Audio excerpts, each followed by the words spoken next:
could imagine buying a flawed automobile and deciding it's a bad deal. And in some jurisdictions, you can just take the car back to the dealer and you get back all your money. But imagine if you lived in a jurisdiction where if you take the car back to the dealer keeps the car and your money. Iran is going to keep our money. We unfroze $100 billion of their money. People argue about whether that's larger or smaller than that amount. We delivered over $1 billion in currency. We can renounce this deal. Iran keeps the money and is then liberated from all of the restrictions on their nuclear program. Now, I oppose this deal because the restrictions on Iran's nuclear programs were temporary, but U.S. obligations under the deal are permanent. What we should be trying to do is extend and enforce the nuclear sanctions. If we renounce this deal, we don't extend and enforce the nuclear sanctions and restrictions on Iran, we end them. Now, there are two methods by which we can get to that bad result. The first is on our minds now because it could be triggered, the first stop could be on October 15th. And that is the President could fail to issue the certification under the Iran Nuclear Review Act. I think if he did that, the press might overplay it, but all it does is change Senate rules. It says that there could be a bill that would get immediate, or 60-day attention, or would get expedited attention in the Senate to reimpose one or more of the sanctions that we agreed to get rid of as part of the JCPOA. And they'd need 50 votes instead of 60. I don't think the Senate will use that. I don't think that they will impose the sanctions because I don't think they want to take back the car and let the dealer keep our money too.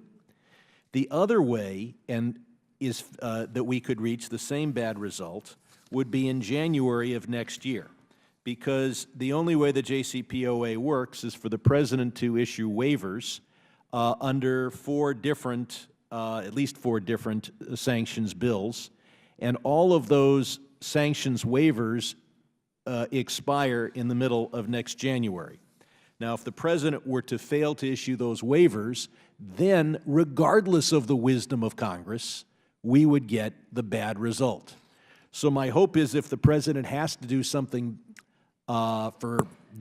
based on his need to repudiate anything that Mr. Obama is associated with, that he would take the action that just kicks the matter to Congress, and then Congress could wisely refuse to make a bad decision. If he instead waits till January and refuses to issue these waivers, not as a result of congressional action, but just as a result of his own action, then there will be celebrations in the Islamic Republic.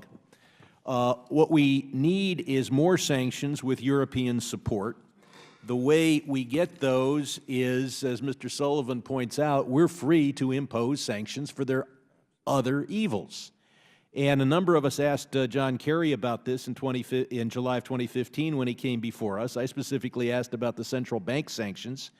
And I said, is Congress and the United States free under this agreement to adopt new sanctions legislation that will remain in force as long as Iran holds our hostages or supports Assad? I could have added, or supports the Houthi or engages in terrorism. His response was, we are free to adopt additional sanctions as long as they are not a phony excuse for just taking the whole pot of past ones and putting them back. So we have to convince the world that we are sanctioning Iran in a different way for different reasons. The more we say we hate the deal and we are in the process of repudiating the deal, the more the sanctions of 2017 begin to look like a phony excuse for taking the whole pot of past ones and putting them on and letting Iran argue that they are liberated from the nuclear restrictions.